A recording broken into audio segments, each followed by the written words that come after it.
One day I just almost collapsed, very physically unwell, couldn't work for more than 6 months, and how it shows up, I realised it had been years of too much stress that I hadn't been aware of and wasn't managing properly. I heard the sounds of the energy treatments, and we saw the sign saying we can heal pain and so forth. And your methods of connecting to yourself, but also the connection to the source of life has been transformational for me. And I think so many people can benefit from these methods. Welcome to Get Enlightened with Master O, a podcast about wisdom, energy, and healing.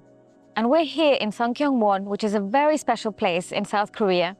We're of course with Master O and with a very special guest, Rachel Austen. And Rachel is joining us from London. She's a psychologist who's helped leaders and CEOs overcome burnout. So she's going to tell us all about that today. Welcome, Rachel. Thank you so much. Thank you for having me here. Thank you. And we'd love to know, so what was it that got you into what have you done as a psychologist? Tell us a little bit about your life and what got you into burnout. Okay, I'll start with a bit about me. As you said, I'm a psychologist, a workplace psychologist, and I've always worked with companies, mainly very senior leaders, doing coaching and assessment work. So I mainly kind of analyze other people every day and give them feedback on their behavior. And what got me into burnout, I don't really know, but it happened all of a sudden, nearly 10 years ago now. And one day I just almost collapsed, very physically unwell, couldn't work for more than 6 months, and was basically having a complete physical breakdown. So it was a real wake-up call for me to think about, wow, how did I get to this point and not realize that and recognize the warning signs? Because I thought, as a psychologist who analyzes other people, I know a lot about behavior and emotions, and I thought I would have recognized it in myself, but I didn't. So. And was it really from one day to the next? I think my awareness was one day to the next, but then when I started researching burnout and learning about the warning signs and how it shows up, I realized it had been years of too much stress that I hadn't been aware of and wasn't managing properly, and living and probably some unhealthy habits that I thought were healthy, like getting up very early to go to the gym before a very long day at work, before socializing and never having a break and not resting enough, and never stopping really. So for those watching us online and people who live, so many people nowadays live this kind of life, and they, everybody wants to go to the gym, but they want to have a very hectic life and they want to exert themselves at work. And so what are your kind of warning signs that you tell people they should have to be aware of so that they don't fall into the same problem? So I became quite obsessed with this subject, actually, of burnout. And that was before a lot of people were talking about burnout, which they talk about it a lot more now. But I interviewed a lot of people who'd experienced burnout, as well as some doctors and experts, and looked at some of the scientific research as well. And I created a model of the burnout journey to learn about what the signs were and how people experienced it. And I think what's interesting is it can creep up on you very suddenly. And the first stage is sort of, you have too much to do that you can't cope with. So you, rather than slowing down and stepping back, you work harder. And then a lot of people think they can do everything themselves. They refuse to delegate. And then they're really just draining their energy. And then they develop unhealthy coping mechanisms like drinking too much or fueling themselves with sugar just to keep their energy, or coffee to keep their energy levels up. And then that sort of compounds the problem. And then you get into the kind of disconnection phase where really like your brain is narrowing inwards, and to protect itself, you become quite disconnected to yourself and from others, to shut other people out.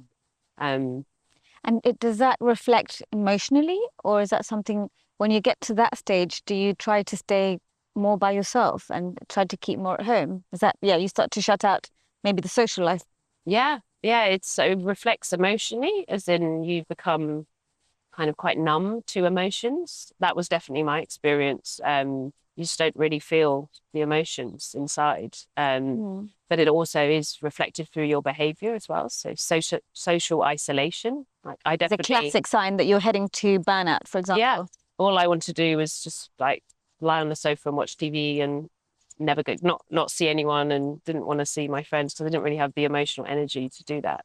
And that's a really common sign Mm. that you're almost at that burnout phase, really. And it's so common, isn't it?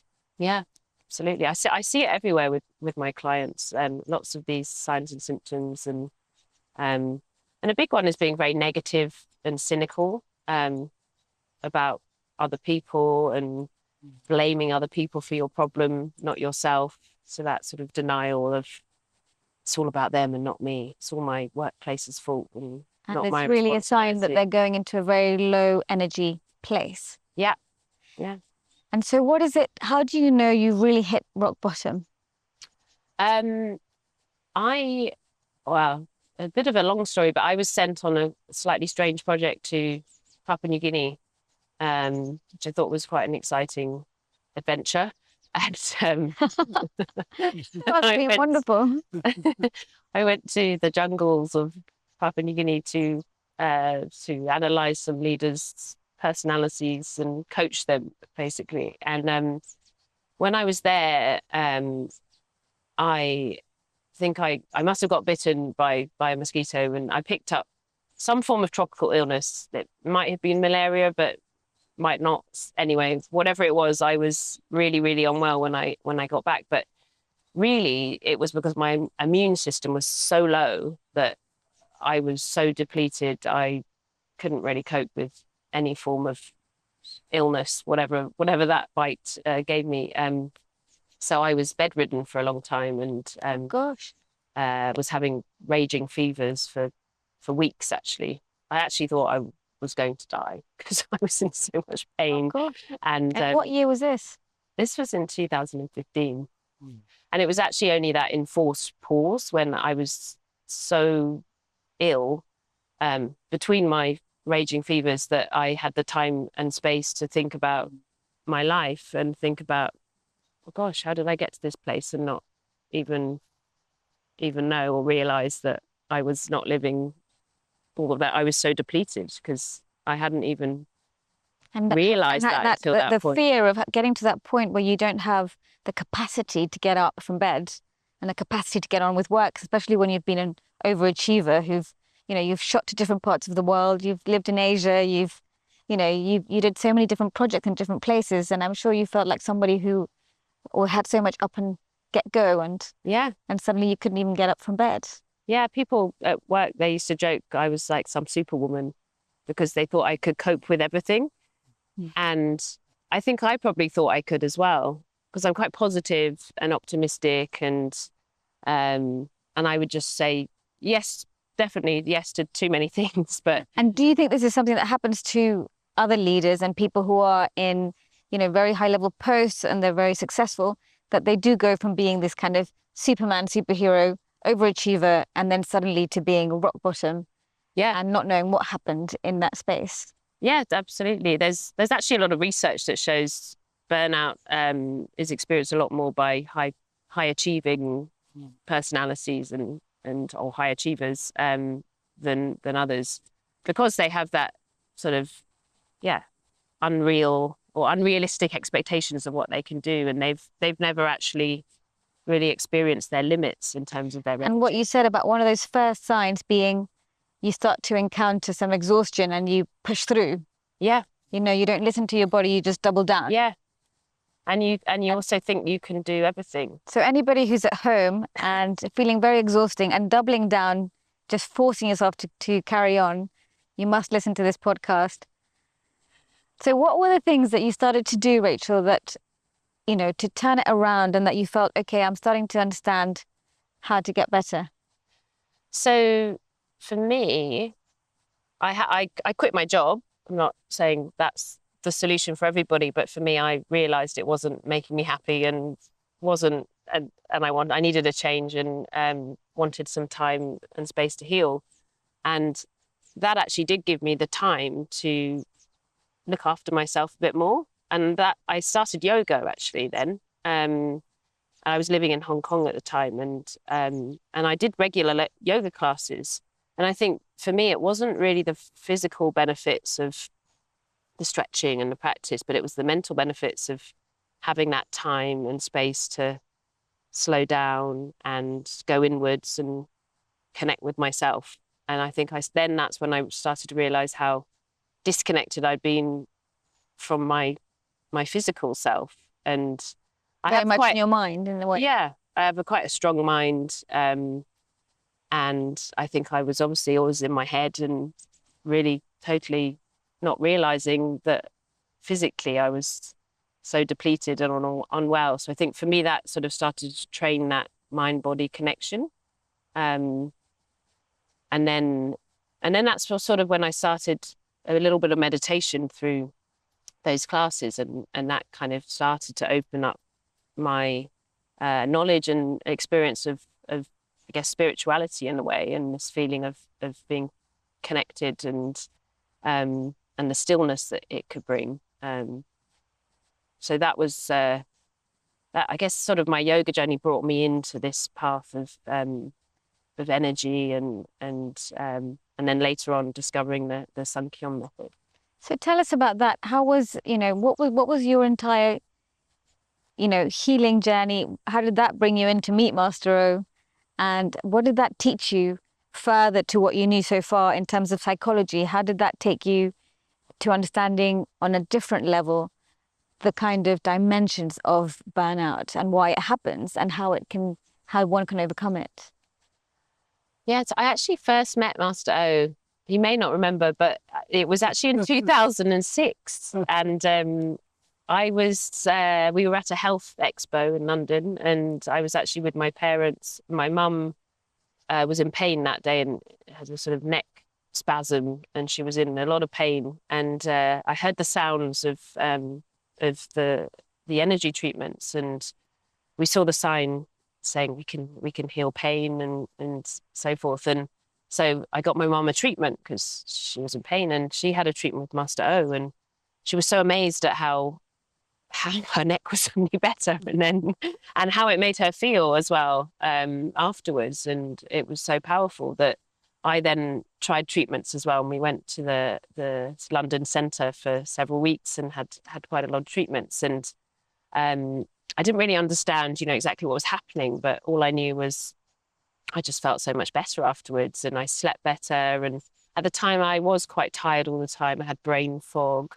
Actually had a bit of a hormone imbalance, and the doctors didn't really ever know what was causing it. And I remember Master O saying, I didn't tell him what's wrong with me, but he just knew from reading my energy that he said, oh, your hormones are out of balance because you have blockages in your stomach, and so it's not circulating properly. So it switches off any non-essential systems, which makes perfect sense to me. And then after having some treatments, it all came back. Oh, wow. So you started to see normal. Changes even in your hormone levels. Yeah. It all started coming back to normal. So for me, that experience of the treatments really stuck in my mind. And when I moved to Hong Kong, I wanted to find the same treatments. And I thought, I must be able to find them in Asia and Hong Kong. And I tried all sorts of things, similar sounding things anyway, but none of them had the same impact. So when I moved back to London, I looked for the centre again, and then that's when I found them and started coming to the London Centre more regularly. And I met Master Emily, who leads the London Centre, and had some treatments with her, and then I started the classes, the energy classes, and that really was that was sort of a bit of a game changer for me, because I understood, I can have treatments, but then I need to learn how to manage my own energy. And again, back to sort of my experience of yoga and the practice of having something and a space to slow down and also reflect um, and recharge my energy myself. That really gave me that and so much more. So I do regular classes now, and that's a big part of my life. And tell us a little bit more about, how did what answers did this practice give you that you hadn't found before? Well, I think it was for me, and also when I work with my clients, what is missing, or what was missing for me was the connection to myself, and also to I guess this higher power that I've learned how to access through this practice. So I was still in the same pattern of burnout, because when I actually went to see Master Emily, she gave me a treatment and she said, "Oh, you're totally depleted and burnt out." And again, I didn't realize that. And it was really because I wasn't managing my energy system properly. And I think that's what this practice really gave me, these tools and practical methods to manage my energy system, to make sure the energy was circulating properly, but also how to access the higher vibration that's all around us and can fuel us. And it's so amazing how different I feel now to those days. So I think, yeah, it's been profound impact on my life. Do you have any questions that you would like to ask Master O in terms of? I always have many questions for Master O, but I think one question that I have is sort of to do with when I'm working with my clients. Right. And I coach a lot of people who are on the verge of burnout, or they're experiencing stress and tired all the time and so forth. And a lot of them think, or they say to me, "Oh, you can't pour from an empty cup." Right. And what they mean by that is they have a sort of finite source of energy, and that it drains, and how do you recharge your energy? And from this practice, what I've experienced is that actually there's a infinite source of energy, that if you can tap into the right vibration, you can't pour from an empty cup, but that cup can be constantly flowing. Right. And I think that's really fascinating.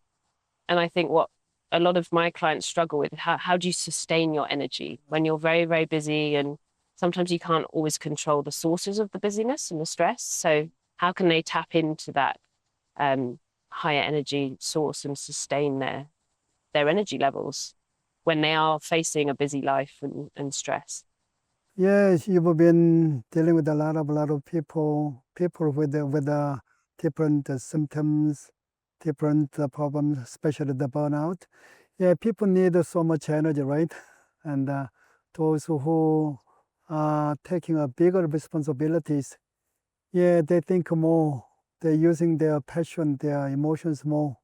They have to do more the physical things. So the basically they need much more energy than normal people.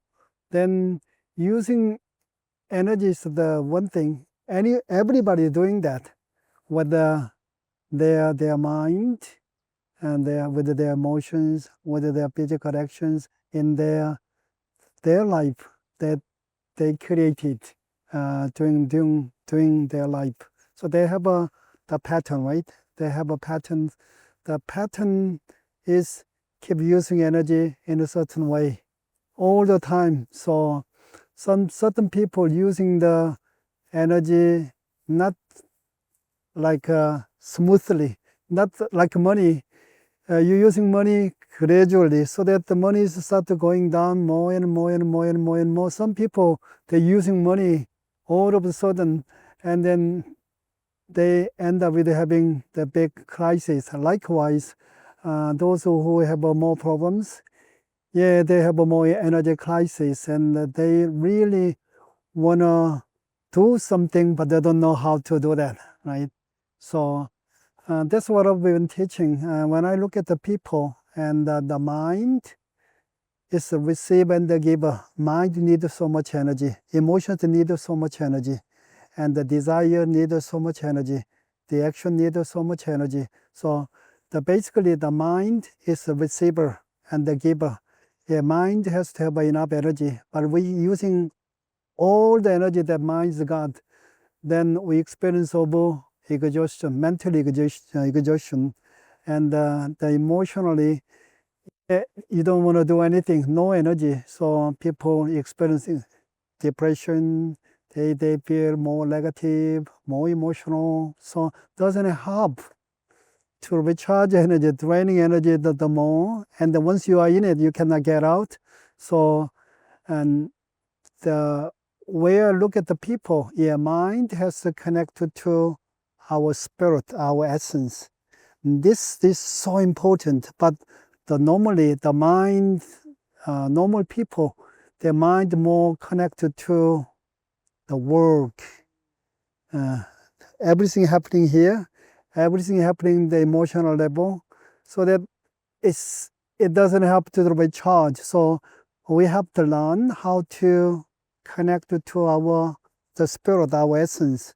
Our essence is energy, the brightness, and the love, so that this essence always giving what is God, so much energy, so much light, so much the power, and the mind receive that. Yeah, mind can use that. The more you responsibilities you have, yeah, you need to have more energy. You don't have energy, then eventually, yeah, with more bigger responsibilities, and they get you, and you're gonna end up with have a burnout, not enough energy, a lot of mental, emotional stress.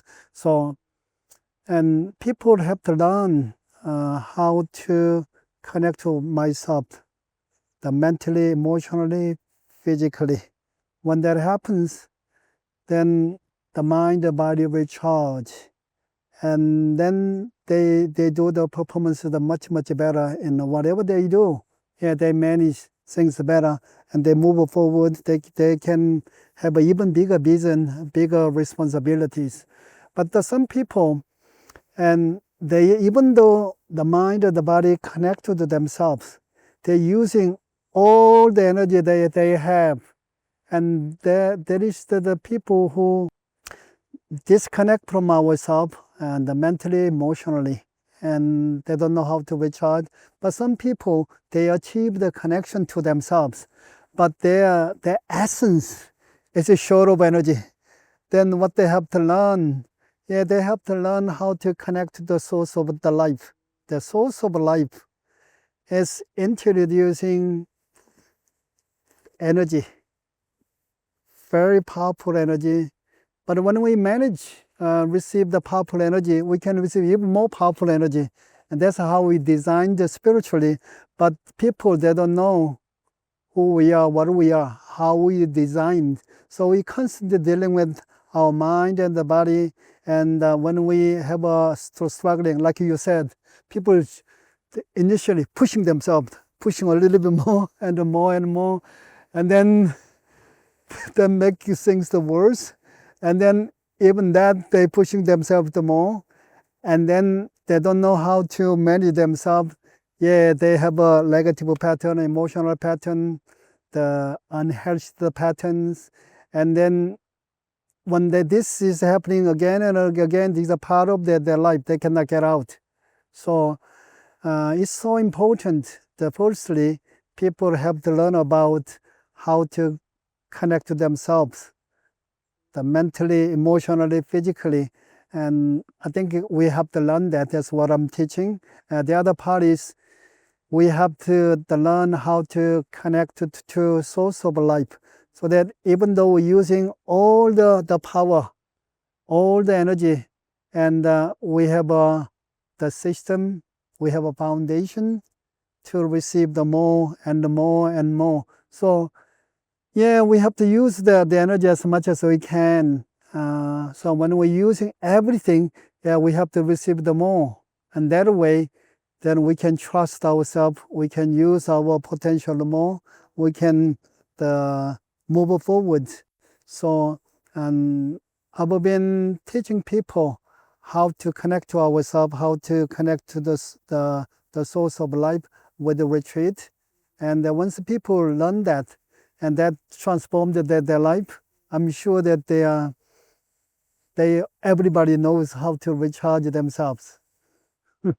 And thank you so much. I've learned so much from you, Master O, and your methods of connecting to yourself, but also the connection to the source of life has been transformational for me. And I think so many people can benefit from these methods. And I really do think that's the key to healing people from burnout and preventing burnout as well, is to really achieve this connection.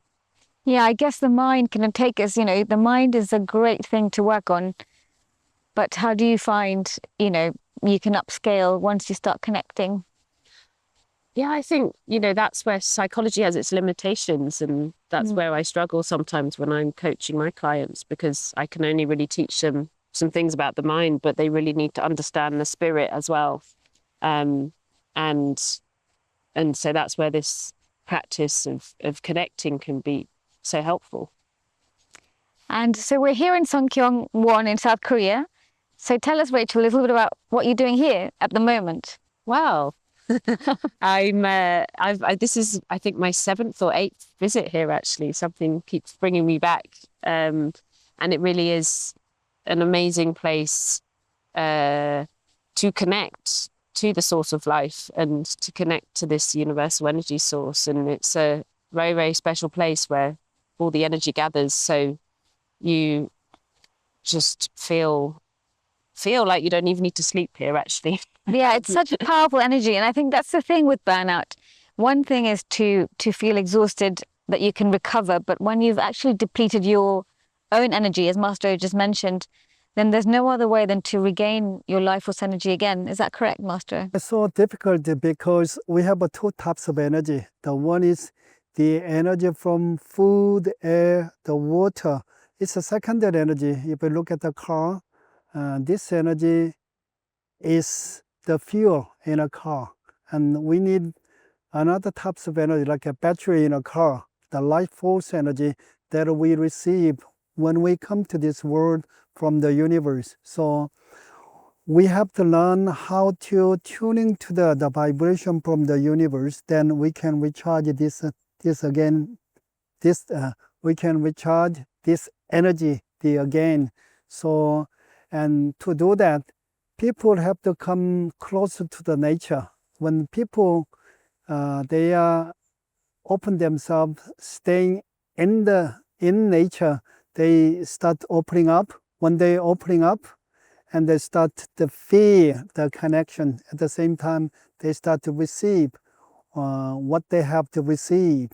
And from there, they learn about how to create same vibration as the nature, the source of the life.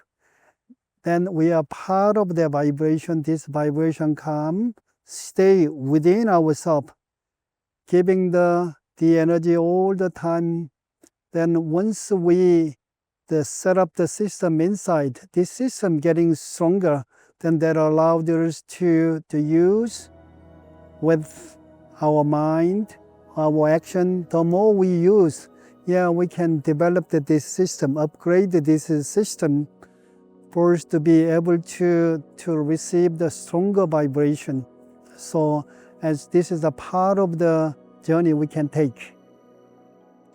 Well, thank you, Master O. Yeah, we're here in this beautiful place in the mountains. We've been here already for about 4 days. We're being eaten alive by mosquitoes because it's the afternoon, but we are in a really beautiful vibration. And this is one of the things that I say to people about vibration is, you don't understand it until you experience it, and how important it is in every aspect of your life. So if you're curious to know more, please stay tuned. Please subscribe to this channel. Keep watching and come to one of our events. So anyway, sending you all a lot of love back at home from Songkyung-won, from South Korea. Thank you so much, Rachel, for sharing. If you want to know more about Rachel, she has an incredible app called Aura, I think. Yes. And that's a tool which she uses to help people to manage stress and burnout. So you can also find out more about that. And thank you, Master O, for sharing your light and energy with all of us today. Yeah, thanks for joining, everyone. So thank you. So that's Songkyung-won. Take care and stay tuned.